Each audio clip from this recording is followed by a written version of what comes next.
Welcome back, and we're looking at infection, prevention, and control on the farm. This module, we're going to be looking at Module 4, Section 2, where we're talking about personal protective equipment, and we're focusing on the respiratory protection program.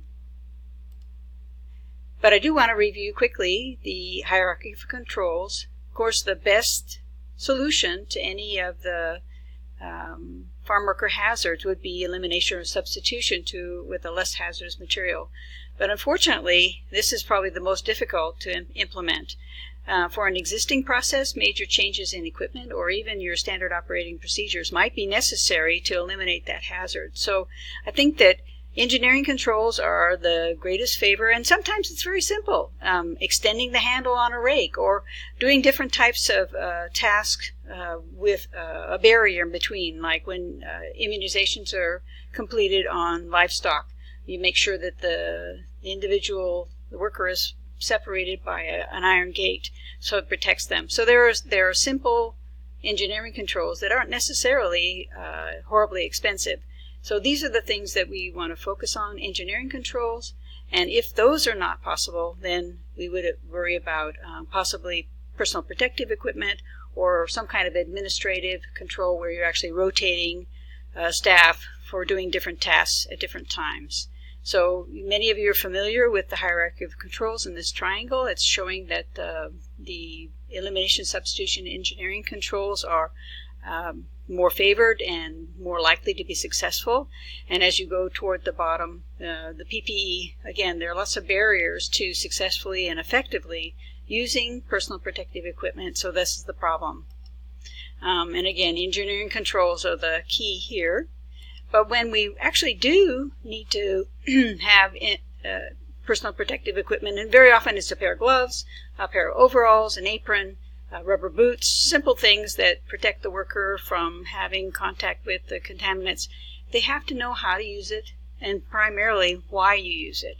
And so we drill down on why, and we're going to be really solving our barrier to people actually using the equipment, because the respirator is not going to do any good if it's on top of your head and the gloves are in your pocket or the boots are left back at the changing locker.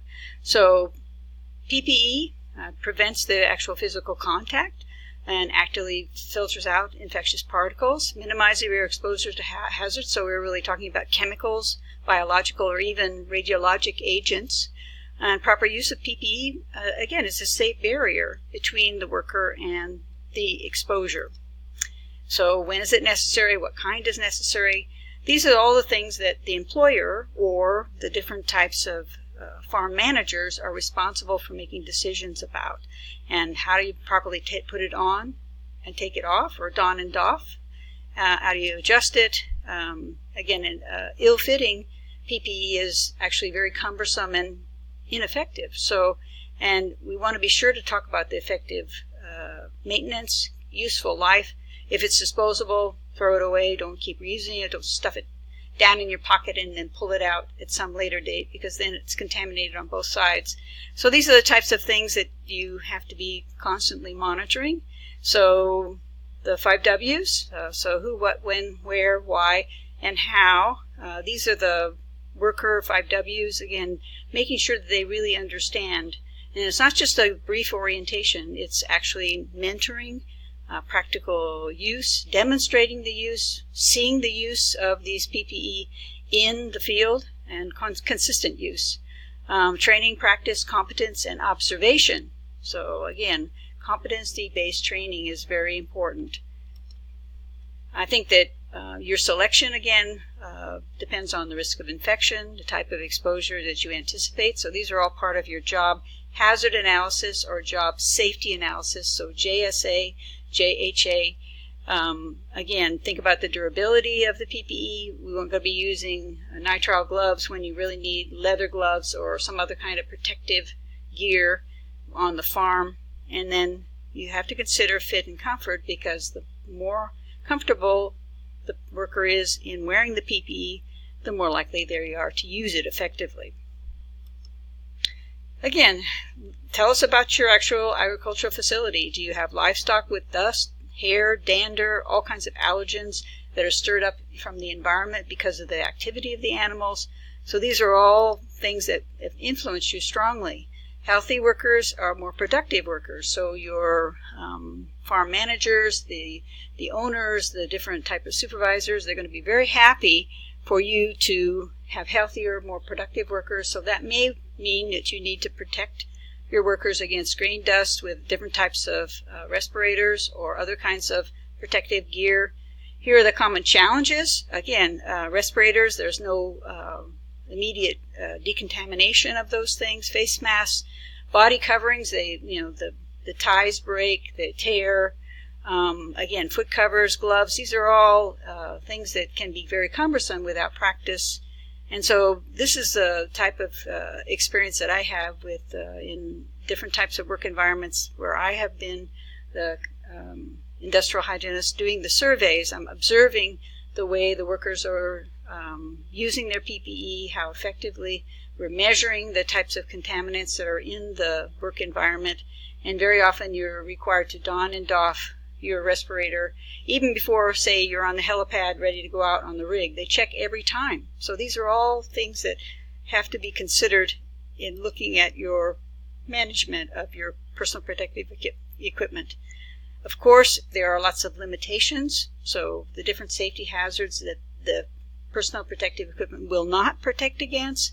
You have, as well as physiologic, you've got psychological stressors. Some people simply cannot wear a full face respirator because they get claustrophobic. So there are lots of different considerations, improper use, tears of your PPE, and then of course with respirators talking about facial hair for men or different types of jewelry, or so these are the types of things we generally worry about. So here are some recommendations. Keep in mind and drill down on universal precautions. If it's wet and not yours, don't touch it. So these are the types of things that are funny, but sometimes it sticks with people. Again, body coverings for any kind of animal contact, droplet, airborne chemical contaminants. These all require different types of personal protective equipment, and we only have one set of eyes. So always remembering that we have to have some kind of face shield. Even the stylish safety glasses, they're definitely worth the investment. PPE that's disposable, dispose of it. Don't try to reuse it. Again, the different types of disinfectants that we use, often sprayed disinfectants, they are aerosolized and we can inhale the droplets or the actual vapors from the evaporating materials that are in, like ammonia, for example. And so those are going to need to have some kind of personal protective equipment using those. And again, storing your respirators is such an important thing. So we don't want them to have contaminants coming onto the side that you have on your face while they're not in use. So it's important to store them properly as well as clean them. So we've got respirators, goggles, face shields. These are all commonly used personal protective equipment on farms. And I'm sure that there are lots of times when people don't use them when they should. But what you've got is you've got the growing trend where over the years your most reliable, experienced farm workers are going to develop allergies. They're growing sick, and so they develop asthma, and asthma is not like a mild allergy where you can just take a decongestant. Asthma can be fatal, and so these are the types of things where the allergen, they get so sensitized that they actually asphyxiate. Their lungs can't work. And so what we want to do is prevention. Prevention is the key, and prevention is our best strategy. So we use respirators so that we don't have these allergies or sensitizations happening. So now I go into respiratory protection program. What's great is that this is the only time this happens. OSHA has one single standard for respiratory protection, so it doesn't matter whether you're maritime, longshore, construction, everybody comes to general industry, 1910, 134. So this is something that we're going to, for this section of Module 4, we'd like you to review the written program requirements, the fact that you need to spend money either sending out or having a clinician come into your farm to actually do medical evaluation, and you have to have a program designated administrator. There are lots of different requirements. Once you say you are recommending that a respirator is required at your workplace, a respiratory protection program, the whole program is required, including medical evaluation and fit testing. Again, selecting the appropriate respirator, there's lots of information available online. The Occupational Safety and Health Administration, OSHA, has great information. You only can use NIOSH approved, so the National Institute of Occupational Safety and Health are the only ones that test respirators in the United States. And it depends again on the conditions what respirator you choose. So there are lots of good guidance documents, even using MSA or Scott or North, all the different types of manufacturers for respirators.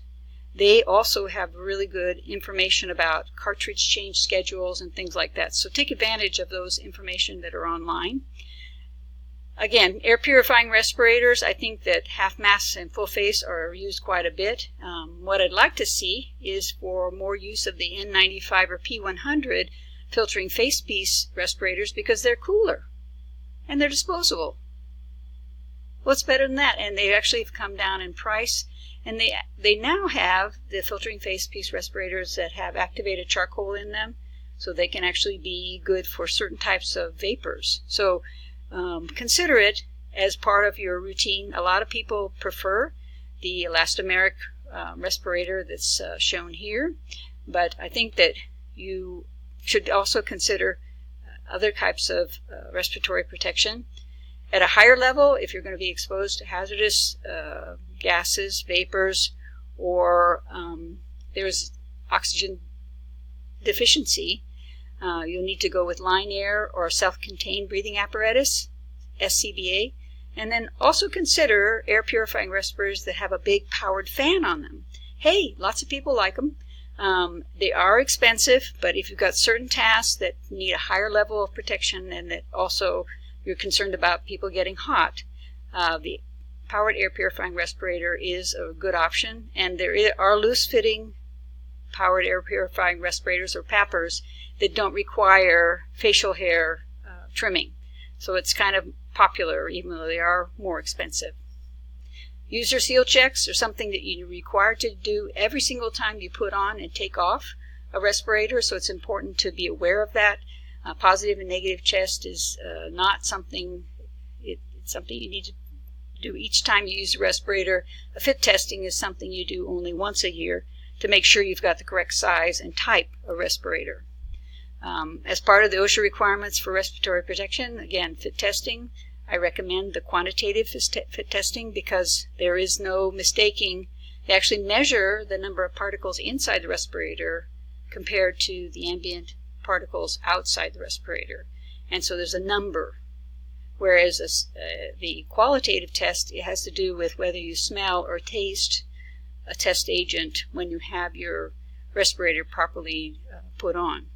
And so there is some room for people not sensing the fragrance that they're being tested with, and there's also people that might want so much to have the job that they will say that the respirator fits fine when it doesn't, so it's more subjective. The quantitative fit test is really the best, so a lot of people just do that annually, send people out to have fit testing done by a professional organization. The takeaways here from respiratory protection: the more PPE you add, the more complex the process is, the less likely they are to use it. Understand the PPE's limitations, so the why. Drill down on why it's important to wear it so that people are more likely to actually do it. We have a 4-day class about OSHA respiratory protection, so clearly this is just a quick touch base related to respiratory protection, so that we know that there's a lot more information available. Here's your e-learning assignment. I'm going to talk very quickly. Please review the compliance guide for respiratory protection and then post your idea of how you might be setting up a respiratory protection program, and then post another one, and then you'll be ready for the next module for section 3. Thanks very much.